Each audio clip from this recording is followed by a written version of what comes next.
11th exercise 5.3 question number 15. It's a very important question.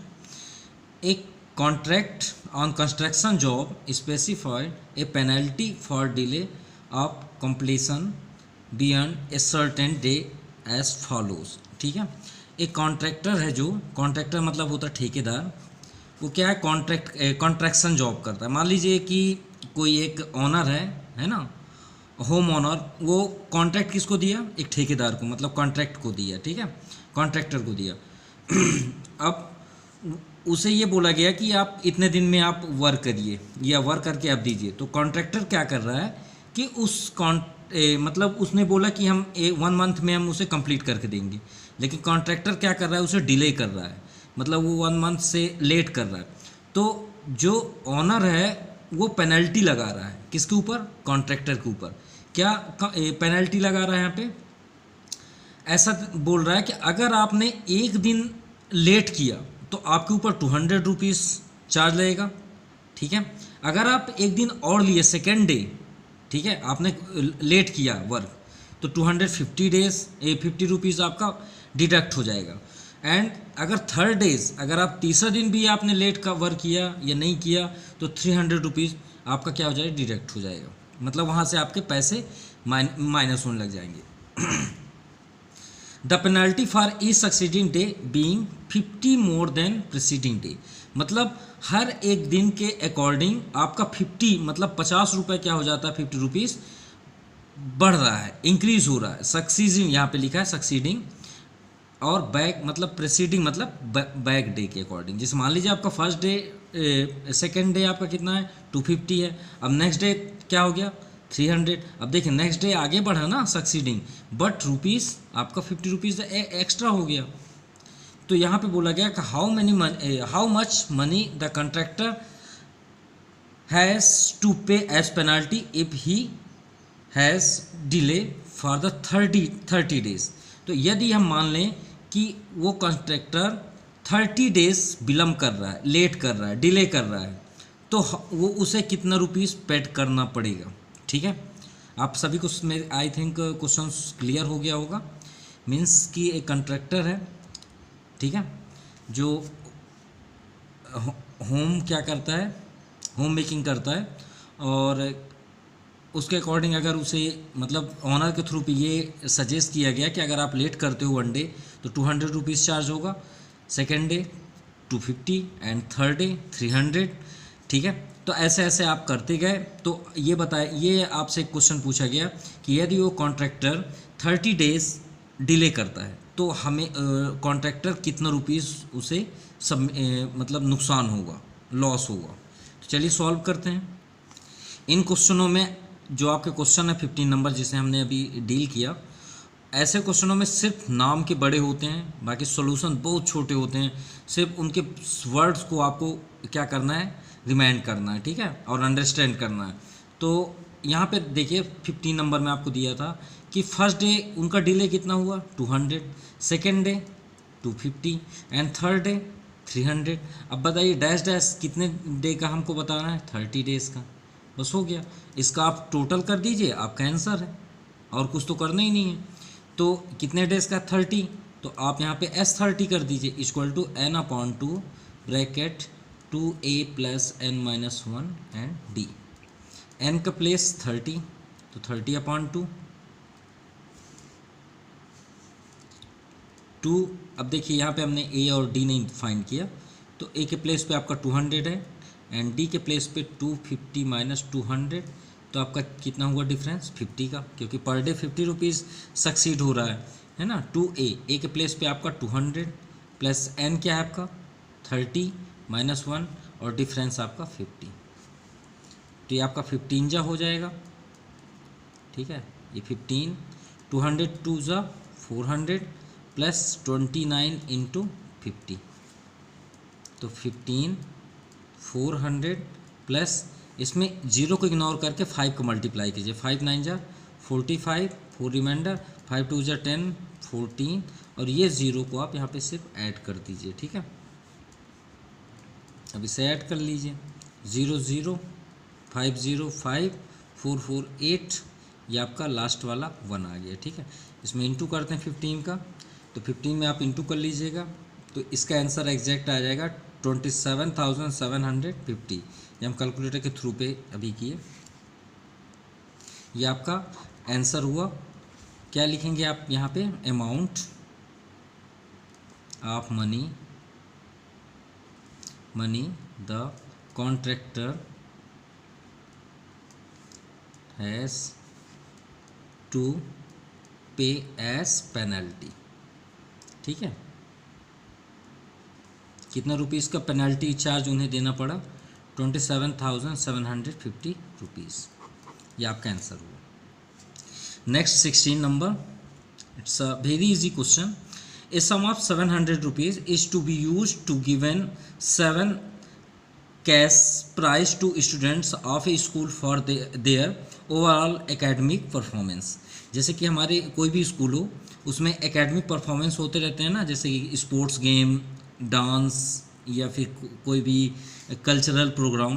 तो उसमें क्या हुआ कि कोई भी जैसे गेस्ट आते हैं, वो 700 रुपीज़ मान लीजिए कि प्राइज़ दिए, ठीक है, जो परफॉर्मेंस किए। यहाँ पे वही लिखा हुआ है, a sum of 700 rupees is to be use given 7 prize. अब देखिए कितने प्राइज़ दिए गए हैं? 7 कैश प्राइज़ दिए हैं। सिर्फ 7 लोग हैं उसमें जो परफॉर्मेंस किए, है ना। उन 7 को कैश प्राइज़ दिया गया 700, क्या आप डिस्ट्रीब्यूट कर लें। लेकिन आप ये नहीं कि आप 7 है तो आप 100 ले लीजिए, उसमें कुछ कंडीशंस हैं, आगे देखते हैं, ठीक है। ये आपका एकेडमिक परफॉर्मेंस है। अब ये आपका मेन कंडीशन है, यही तो है जो हमें डिस्ट्रीब्यूट कराएगा। If each price is 20 less than the presiding price, यानी ईच प्राइस मतलब सपोज मान लीजिए कि पहला स्टूडेंट ये गया, एक लड़का आगे चला गया प्राइज़ लेने, ठीक है। सपोज उसको हम मतलब जैसे प्राइस जो डिस्ट्रीब्यूटर चलिए यहाँ पे दिखा देते हैं। मान लीजिए कि डिस्ट्रीब्यूटर ने जो प्राइस पहले वाले को 100 रुपीज़ दे दी, ठीक है। अब यहाँ पे क्या कंडीशन हुआ कि each price is 20 less than the presiding price, तो इससे हमको 20 रुपये कम ही देना है, यानी 20 जो है वो 20 हमको इससे माइनस देना है, यानी नेक्स्ट जो स्टूडेंट जाएगा प्राइज़ लेने उसे 80 रुपीज़ मिलेगा, यानी उसका जो डिफरेंस होगा 20 लेस हो जाएगा। अब जब नेक्स्ट जो जाएगा उसे 80 नहीं मिलेगा, उसे 60 मिलेगा। जो फिर नेक्स्ट जाएगा उसे कितना मिलेगा? 20, फिर माइनस कर दीजिए तो 40 हो जाएगा। फिर नेक्स्ट जाएगा तो उसे कितना मिलेगा? 20। फिर नेक्स्ट जाएगा तो उसे कुछ नहीं मिलेगा, भगा दिया जाएगा। 1 2 3 4 5 6 और 7 वाले को तो है ही नहीं है, उसका नाम ही नहीं आएगा। मतलब हमने जो अभी एग्जाम्पल लिया है, आप ये मत समझिए कि ये ऐसा कैसे हो रहा है, तो 100 नहीं होगा और कुछ होगा, तो लेट करेंगे। चलिए सॉल्व करते हैं। फर्स्टली हमारे पास रुपीज़ कितने हैं? 700। वो 700 क्या है? SN = 700 टोटल पैसे हैं ना, मतलब ऐड ही है ना। मान लीजिए अभी हम इसको ऐड कर रहे हैं तो ही ना हम 700 बताएंगे, तो ये सभी क्या है? प्लस होंगे, तो प्लस होंगे तो मीन्स सम का ये वैल्यू है, ठीक है, सम ऑफ कैश प्राइस, तो 700 हुआ। डिफरेंस कितना दिया है आपका? -20, ठीक है, याद रखिएगा, ठीक है ना। अब देखिए डिफरेंस कैसे हुआ, क्योंकि मैं 80 में से अगर सपोज हम करें 100 को माइनस करें तो -20 होगा ना। यहाँ 20 मत करिएगा, -20 है, ठीक है। ये आपका हुआ D। और क्या दिया है? N = आपका 7 दिया है, 7 को ही डिस्ट्रीब्यूट करना है ना। तो चलिए सॉल्व करते हैं। तो SN = n/2 bracket 2a + n - 1 and D। तो S7 की वैल्यू तो आपका 700 है। n कितना है? 7/2। a की वैल्यू नहीं फाइंड है ही नहीं है।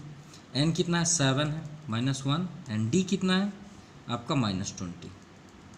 चलिए इसमें ये तो समझ में आया कि a फाइंड का होगा, ठीक है। तो 700 = 7/2 2a + 7 - 1 6 है ना, और 6 का 20 में मल्टीप्लाई करेंगे तो 6 2 = 12 120, और यहाँ पे माइनस का साइन है क्योंकि ये प्लस और ये माइनस हो जाएगा ना। ये 6 × 20, थोड़ा सा फास्ट कर दिए, ये आपका -20 है, ओके। अब इसमें से 2 कॉमन लीजिए तो 700, 2 तो कैंसिल हो जाए, तो 7/2 × 2 हमने कॉमन लिया तो a - 2 6 जा 12, ये 2 से 2 कैंसिल। 7 को भी ट्रांसफ़र कर देते हैं, इसे क्यों रखे हैं, उसको ही भगाओ, a माइनस 60, ये आपका आ गया 100, आ गया ना 100। अब 100 ये 60 को भी भगा दो, 60 क्या कर रहा है, तो 60 को हम हटाएंगे तो इधर तो 100 है, तो 60 उधर गया तो प्लस 60 हो गया, तो कितना हो जाएगा 160। यानी पहला स्टूडेंट को हम 160 देंगे, ठीक है। अब थोड़ा सा चेक तो करें पैसा, ये रुपया बैठता है कि नहीं बैठता, थोड़ा सा हमको डाउट हो रहा है। 160 आया ना, तो सपोज पहला फर्स्ट स्टूडेंट को 160 मिला, ठीक है। यहाँ पे थोड़ा सा नोट कर लीजिएगा, द प्राइस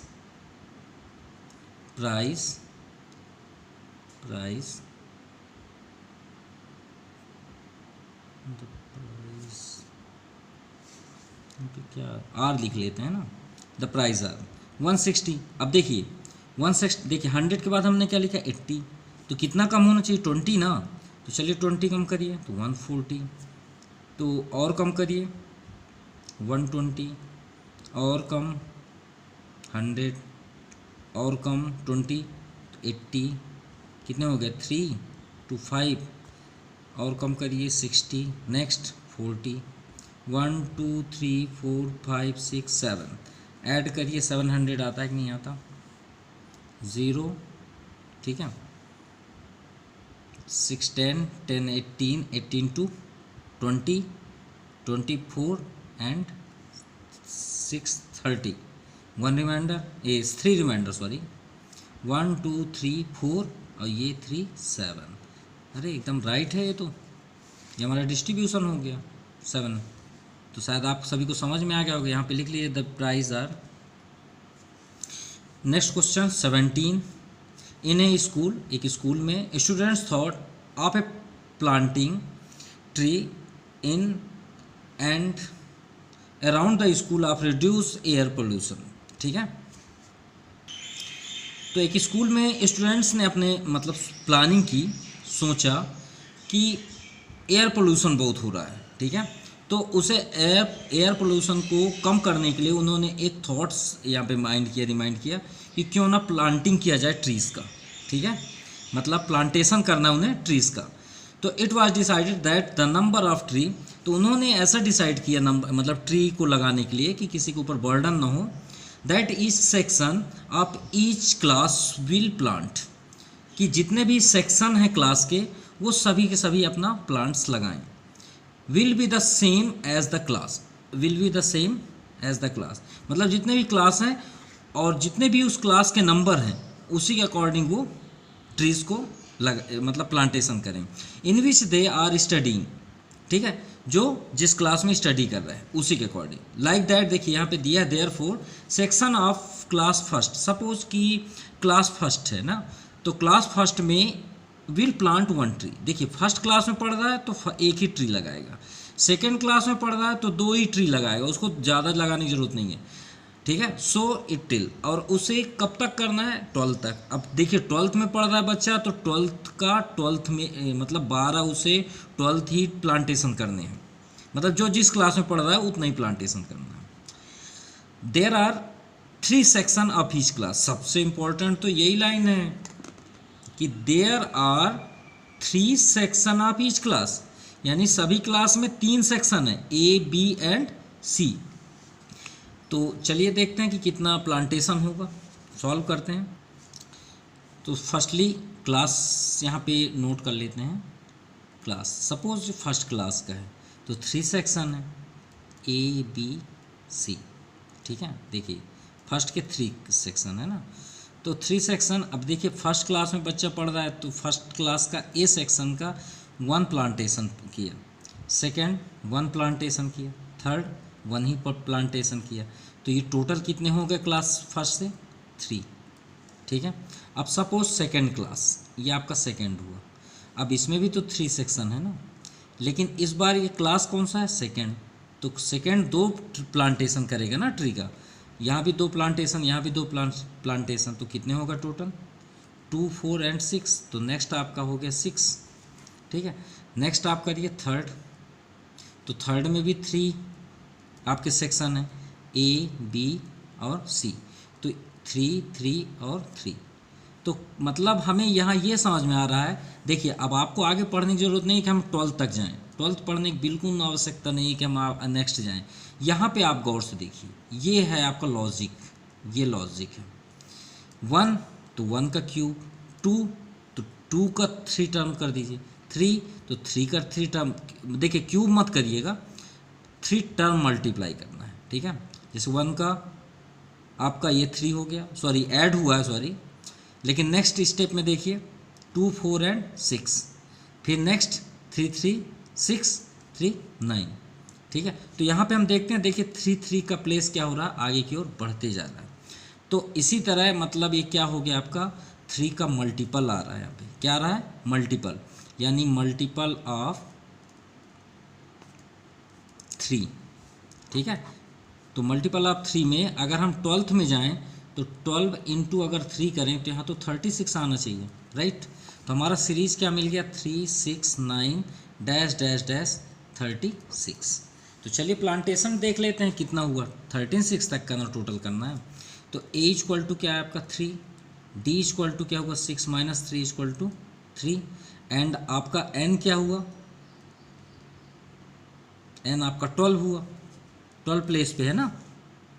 अब हमें ऐड करने के लिए इससे ज़्यादा तो चाहिए नहीं, तो ये आपका Sn n/2 bracket 2a plus n minus 1 d। चलिए सॉल्व करते हैं, ये क्या हो गया S12 हो गया, ठीक है। ये 12/2 ब्रैकेट 2 a के प्लेस पे क्या है 3 प्लस n 12 माइनस 1 डिफरेंस 3, ये 6 हो गया, 2 3 जा 6 प्लस 12 माइनस 1 11 इंटू 3, तो 6 इंटू, यहाँ इंटू है, ये आ गया आपका 11 3 जा 33 33 6 39, ठीक है। 9 6 जा 54, 5 रिमाइंडर, 6 3 जा 18 18 5 23,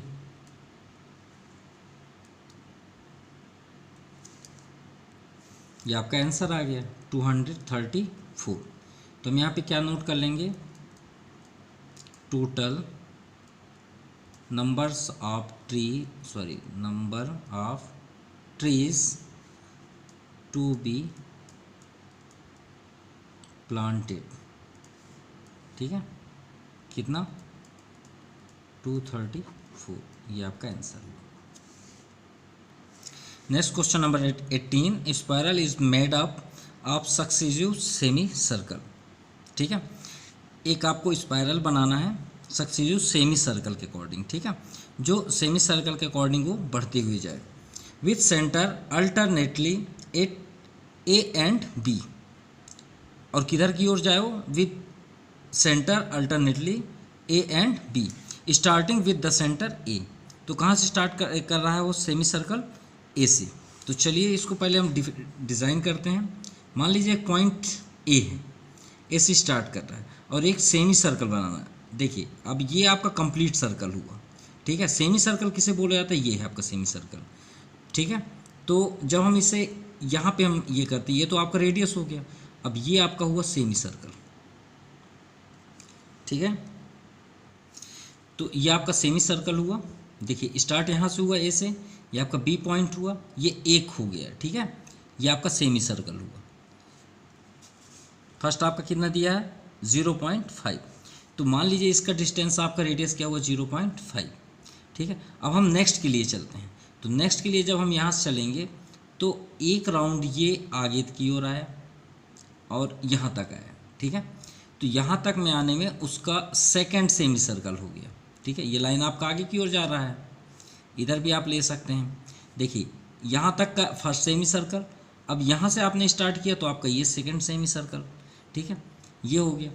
अब नेक्स्ट आप जाएंगे तो आपका ये नेक्स्ट हुआ सेमी सर्कल, ठीक है।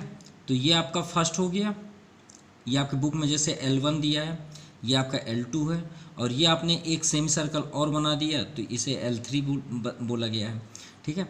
और आप ऐसे करके जब बाहर जाएंगे तो एक और सेमी सर्कल आपका यहाँ से देखिए ये पॉइंट से ये पॉइंट बना। सेमी सर्कल मीन्स होता है सर्कल का हाफ टर्म्स, है ना। ये अब देखिए ये पॉइंट से ये पॉइंट तक आपका L4 हो गया। अब एल क्यों बोला गया हम थोड़ा टाइम बाद आपको बताते हैं, और इसके बाद ये इग्नोर किया गया। और यहाँ पे आपको कितने बताने हैं, 13 कंसेक्यूटिव सेमी सर्कल हमको बताना है। कितने बनाने हैं, 13। तो 13 तक हमें टोटल करके हमें बताना है, 13 टर्म्स तक, और लेंथ हमको बताना है। तो सबसे इम्पॉर्टेंट एक बात याद रखिएगा, मैं सर्कल के बारे में कुछ डिफिनेशन आपको बता रहा हूँ। सर्कल मान लीजिए कि आप एक बाउंड्री किए, ठीक है, अपने मैदान में किए, फिर अपने होम में किए। तो जब आप बाउंड्री करते हैं तो मान लीजिए आपका ये होम है, ठीक है, अब आप इसे सर्कल में पैक करना चाहते हैं किसी वायर के थ्रू पे, तो आपको इस सेंटर पॉइंट से आपको इसका रेडियस मालूम होना चाहिए कि आप कहाँ से इसके सेंटर, जैसे आपके होम से इसका सेंटर आप बता देंगे रेडियस, तो हम ये डिज़ाइन हो जाएगा कि हमें कितना वायर लगेगा। और याद रहे उसी के थ्रू पे हम सरकमफेरेंस फाइंड करते हैं, क्योंकि हमें सरकमफेरेंस की जो वैल्यू निकल जाएगी वही आपके वायर का लेंथ होगा, ठीक है। अब जैसे यहाँ सेमी सर्कल की बात बोला गया, तो सेमी सर्कल आपका क्या हो गया, सरकमफेरेंस। तो सरकमफेरेंस आप सेमी सर्कल क्या होता है, देखिए सेमी सर्कल को इग्नोर करिए, सरकमफेरेंस का फार्मूला क्या होता है, 2πr। अब वो तो हाफ है ना, ये तो सभी हाफ हैं, तो हाफ मीन्स क्या होता है, 1/2। तो 2 से 2 कैंसिल हो जाएगा ना, तो सरकमफेरेंस आप सेमी सर्कल का फार्मूला क्या हुआ, πr। ये बात याद रखिएगा, ठीक है। अब चलिए सॉल्व करते हैं। अब देखिए हर टर्म्स का आपका रेडियस अलग है, 0.5, 1, 1.5, यानी 5 आप 0.5 हर बार ऐड हो रहा है। तो सेमी सर्कल हमें चलना है ना, तो फर्स्ट सेमी सर्कल आप जब यहाँ से यहाँ तक गए और ये आपका किए तो 0.5 हुआ, तो वो आपका सेमी सर्कल हुआ। तो ये आपका क्या हो जाएगा, यहाँ पे आप नोट करेंगे, ये आपका πr है। तो फर्स्ट सेमी सर्कल आपका हो जाएगा 0.5, ये देखिए r है ना रेडियस उसका 0.5, ये देखिए फर्स्ट का 0.5, तो वो आपका रेडियस हो गया। और यहाँ तक आपका राउंड अप हो क्या हुआ, पाई, तो आप पाई यहाँ पे शो कर दीजिए। इसी के अकॉर्डिंग ही आपका यहाँ पे ये आया, ठीक है। नेक्स्ट क्या हो जाएगा, अब यही रेडियस आपका क्या हो जाएगा, 1 हो जाएगा, तो यहाँ पे क्या हो जाएगा 1 पाई। नेक्स्ट आप 0.5 फिर ऐड करिए, तो यहाँ पे आपका 1.5 आएगा। नेक्स्ट आप फिर 0.0 ऐड करिए, तो आपका यहाँ पे क्या आ जाएगा 0.205 डैश डैश डैश। और कहाँ तक हमें करना है, 13th टर्म। तो कोई ज़्यादा टफ थोड़ी था, हमें तो यहीं तक समझना है, यही तो सबसे इम्पोर्टेंट था। अब अगर आपको ये नहीं समझ में कि हुआ कैसे, तो आप एक काम करिए ना, इस 0.5 में 0.5 प्लस कर दीजिए, समझ में आई बात। जब इसमें आप जाएंगे 0.5 ऐड कर दीजिए, इसमें भी आप 0.5 ऐड कर दीजिए, जो ऐड किए यही तो डिफरेंस है। तो a इक्वल टू क्या हो गया, 0.5 पाई, ये हो गया आपका डिफरेंस। क्या हुआ, 1 पाई माइनस 0.5 पाई, पाई आप कॉमन ले लीजिए, तो 1 माइनस 0.5, तो आपका आंसर क्या है 0.5 पाई, वही तो आ गया ना। चलिए ऐड कर लेते हैं। तो सम का फार्मूला क्या होगा, SN equal to n/2 bracket 2a plus n-1 d। SN S13, n आपका 13 ही है, 13/2, 2a, a के प्लेस पे क्या है 0.5 पाई है ना, प्लस n-1 यानी 13-1, और डिफरेंस क्या है आपका 0.5 पाई, ठीक है। अब देखिए यहाँ पे पाई दोनों साइड्स हैं, तो क्यों ना पाई कॉमन ले लें। तो 13/2 इंटू 22/7 पाई की वैल्यू है। चलिए एक बार हम पाई लिख लेते हैं ना, पाई नोट कर लेते हैं, पाई आपका कॉमन हो गया। अब 2 में 0.5 का इंटू करेंगे तो 1 ही होगा ना। अगर कोई प्रॉब्लम है तो यहाँ पे देख सकते हैं 5.10 लिखेंगे ना 0.5 को, तो 5 2 जा और 2 से 2 कैंसिल कर दिए, 1 ही आएगा, प्लस 13-1 12 हो गया। अब देखिए यहाँ फिर 0.5 है, चलिए इस बार सॉल्व कर देते हैं, 5.10 लिख सकते हैं ना, तो 5 2 जा 10, 2 6 जा, ये हो गया। अब यहाँ पे क्या आ गया 6 1 7, अंदर से सिर्फ 7 आया है ना, तो 13/2 पाई की वैल्यू क्या है 22/7, और 6 + 1 7, 7 से 7 कैंसिल। अब 2 11 जा, ठीक है, 11 3 जा 33, 3 रिमाइंडर, 11 1 जा 11, 11 3 14, ये आपका आंसर आया, यही होगा आपका answer. So the sum of 13 circumference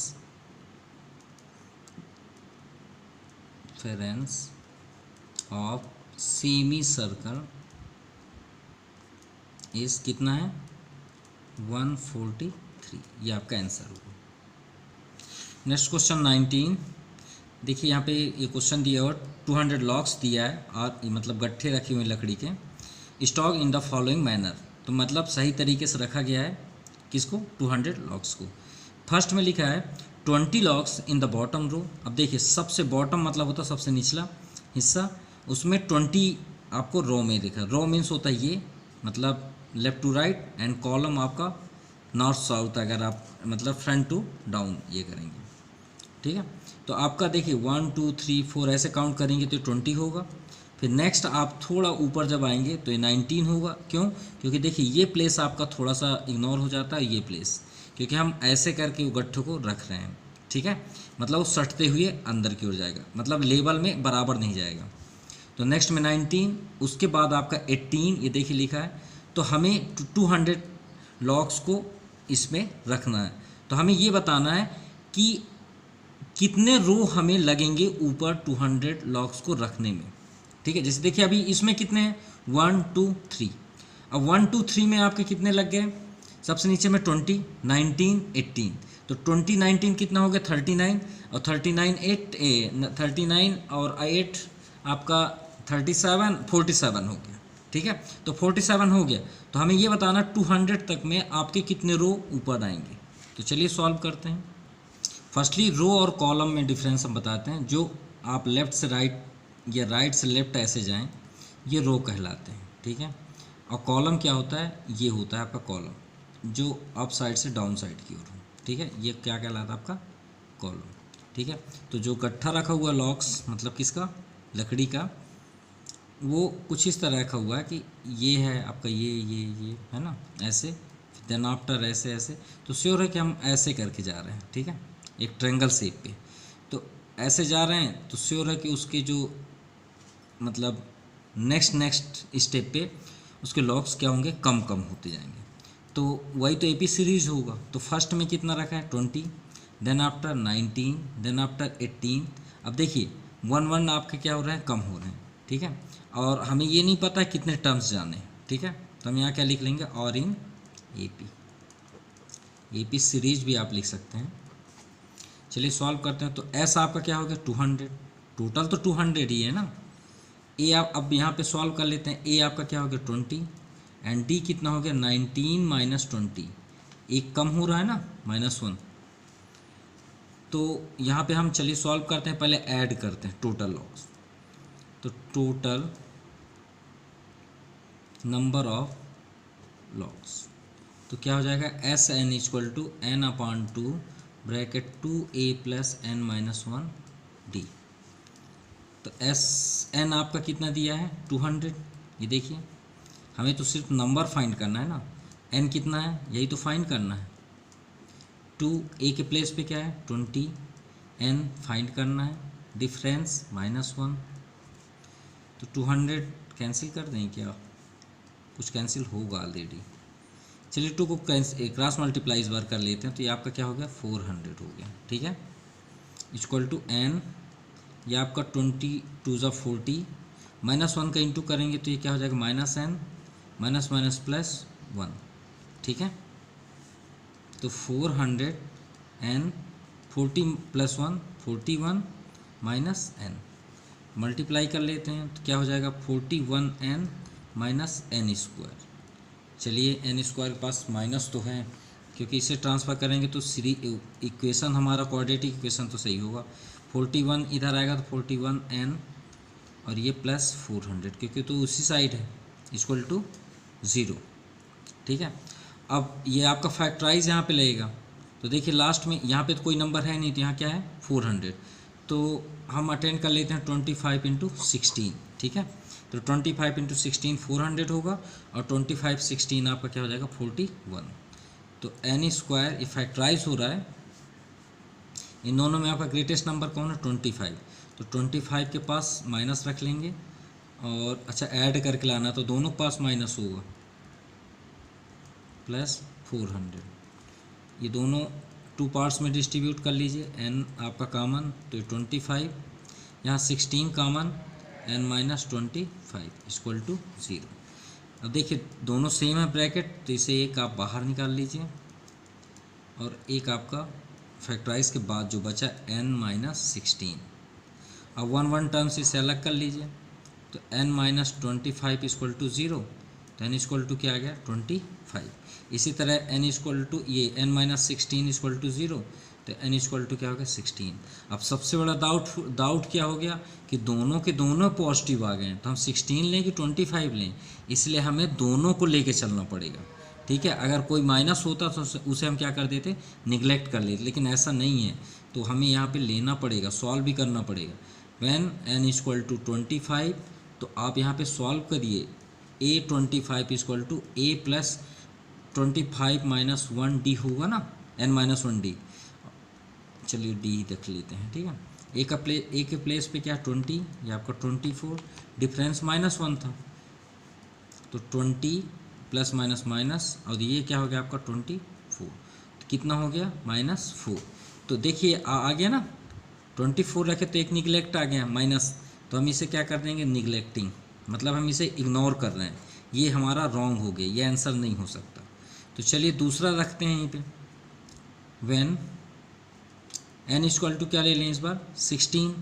ठीक है, देखिए फर्स्ट हम 25 रखे तो माइनस आ गया, इसलिए इग्नोर कर देंगे।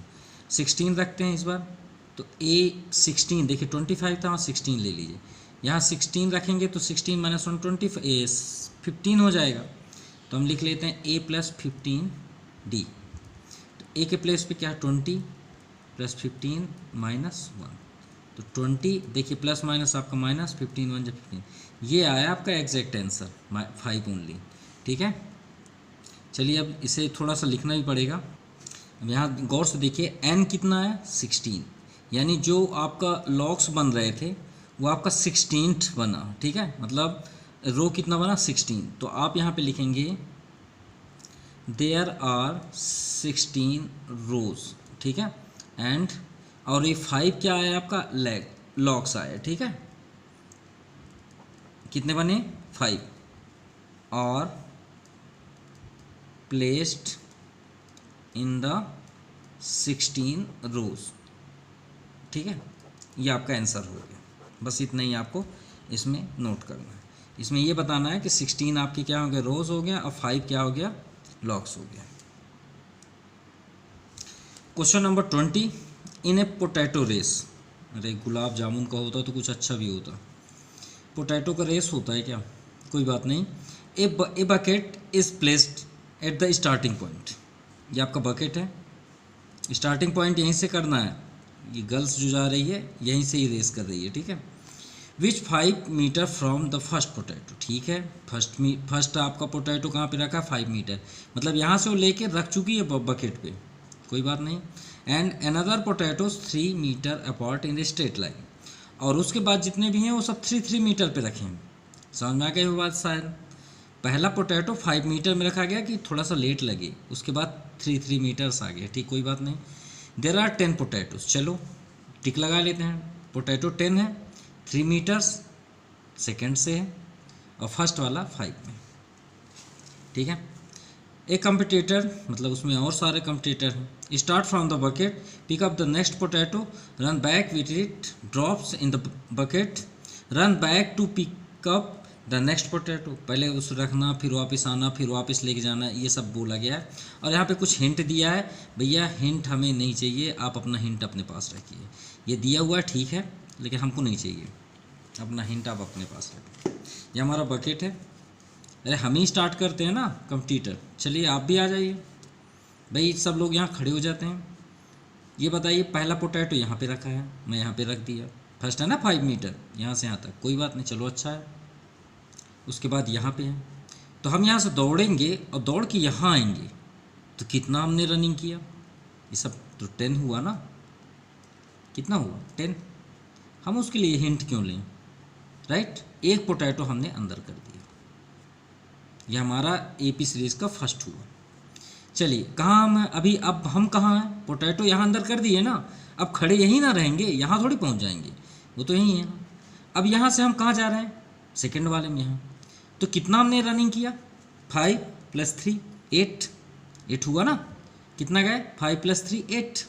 अब 8 गए यहाँ, अभी हम यहाँ पहुँचे 8, अब यहाँ से फिर से लौट के आएंगे पोटैटो रखने के लिए, तो कितना हमने रनिंग किया 8 + 8, तो सेकेंड क्या हुआ 16।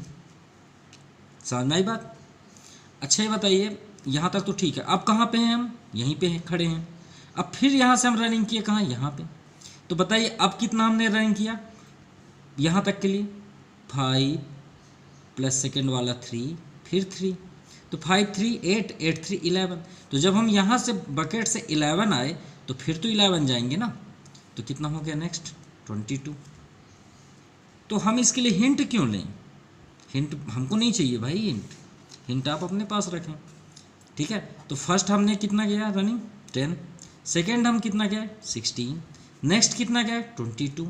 भाई नेक्स्ट हमें पता नहीं है, तो नहीं है तो चलो ना वही तो सॉल्व करना है, ये भी सीरीज होगा, यही तो हमको फाइंड करना है, और सॉरी ऐड करना है कि हम कितना पोटैटो वहाँ पे क्या किए पिकअप किए, ठीक है, मतलब कितना दूर हम डिस्टेंस पे गए। तो ऐड कर लेते हैं, तो S10 10 ही है ना पोटैटो, और फार्मूला क्या है n/2 bracket 2a + n - 1d, ठीक है। अब ये बताइए ये क्या है, अरे हम तो कुछ वैल्यू नहीं निकाल रहे हैं। a = क्या है 10, d = क्या है 16 - 10, ये आपका क्या हो गया 6, और कुछ चाहिए क्या, a हो गया d हो गया, a भी मिल गया d भी मिल गया, n है तो ये, तो चलिए सॉल्व करते हैं। तो 10/2 ये हमने वैल्यू पुट करना स्टार्ट कर दिया, a के प्लेस में 10 प्लस n क्या है आपका 10 - 1 इंटू डिफरेंस कितना है 6 का है, ठीक है। अब 6 का है तो ऐसे भी क्लियर हो गया ना, 22 नेक्स्ट कितना होगा 28, नेक्स्ट कितना होगा 34, नेक्स्ट कितना होगा 40 है ना, नेक्स्ट कितना होगा 46, ऐसे मीटर होंगे। अब कितने पोटैटो थे 10, 1 2 3 4 5 6 7, अरे 3 बच गए, कोई बात नहीं इससे निकाल देते हैं, 2 5 जा, ये 5 आ गया, ठीक है। इसे सॉल्व कर लेते हैं, 10 2 जा 20, 9 हुआ, 9 6 जा, ये हो गया। तो 5 × 54 20 74, 5 4 जा 20, 2 रिमाइंडर, 5 7 जा 35 2 37, ये आपका आंसर हुआ। This exercise be completed. So thank you, आप सभी को समझ में आ गया होगा। ये आपके S10 पोटैटो के हैं, तो यहाँ पे लिख भी देते हैं। So total distance the competitor